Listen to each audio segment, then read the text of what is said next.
안녕하세요. 저는 뉴질랜드에서 외국인 노동자로 2년 넘게 살고 있는 중인데요. 그동안 정말 다양한 알바를 뉴질랜드에서 해왔는데 오늘은 제가 어떤 알바를 해왔는지 그 알바들이 또 어땠는지에 대해서 간략히 소개해 드릴게요. 일단 뉴질랜드 워킹 홀리데이로 처음 와서 시작한 일은 5성급 호텔 청소부였어요. 제가 맡은 구역은 퍼블릭 에리아 에이전트라고 했는데 처음에는 이게 무슨 에이전시처럼 있어 보이길래 좋은 건가 싶었는데 그냥 공공장소 청소부요.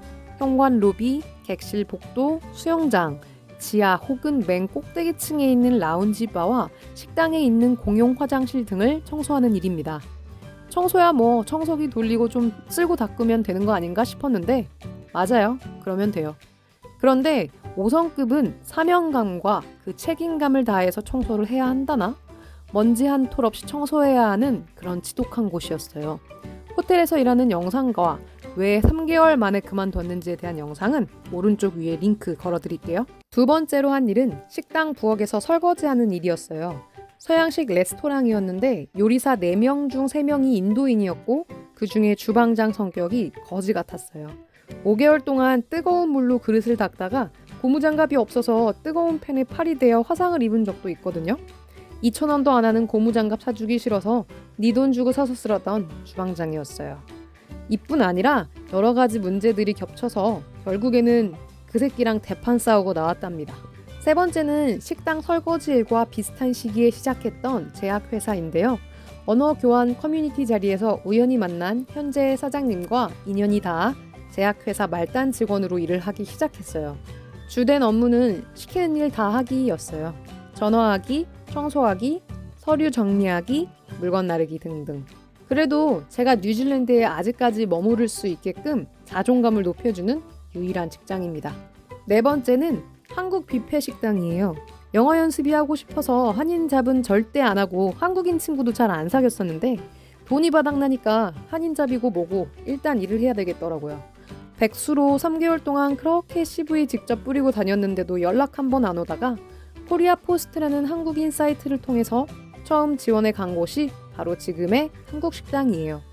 평일 시간 알바라 바쁘지 않고 사장님이 좋으신 분이라서 여기도 1년 넘게 일하는 중이고요. 다섯 번째는 스시 가게인데요. 이미 제약회사와 한국 식당에서 파트타임으로 일을 하던 와중에 스시 가게까지 취업하게 돼요. 더 이상 한인잡이고 아니고를 따질 때가 아니라는 걸 깨닫고 닥치는 대로 일을 했어요. 일이 어렵지 않고 같이 일하는 사람들이 거의 다 제 또래라서 스시 가게에서 일하는 것이 즐거울 정도예요. 여섯 번째는 헤어 모델입니다.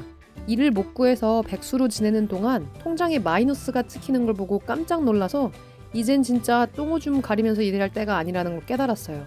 그러다가 우연히 발견한 헤어 모델 알바.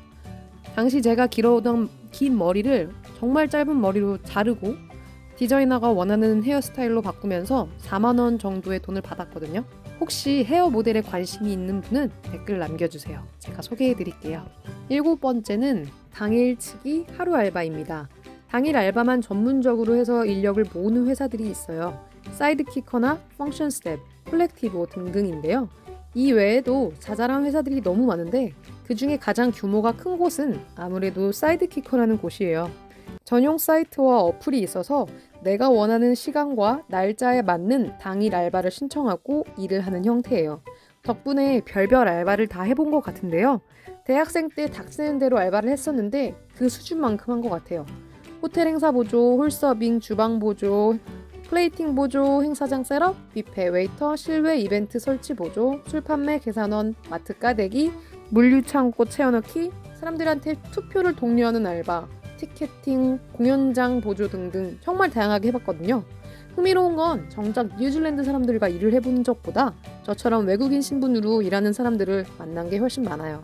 일일 알바 중에는 오클랜드 시티를 상징하는 스카이타워에서 유독 일을 많이 했는데 행사 뷔페 서빙, 중식당에서 설거지, 일본 식당에서 그릇 닦기, 호텔 룸 서비스, 스카이타워 꼭대기층에 있는 럭셔리 레스토랑에서 주방 보조하는 등 일을 정말 많이 했어요. 누구는 저녁 한 끼에 몇십만 원씩 내면서 다녀온다는 스카이타워 꼭대기층 식당에서 멋진 풍경을 공짜로 보곤 했으니 저기에 제 돈 주고는 이제 안 갈 것 같아요. 가장 큰 장점은 여러 일을 하면서 다양한 사람들을 만나고 현지인보다 외국인을 만날 일이 더 많다 보니까 외국인 친구 사귀기에 좋았어요.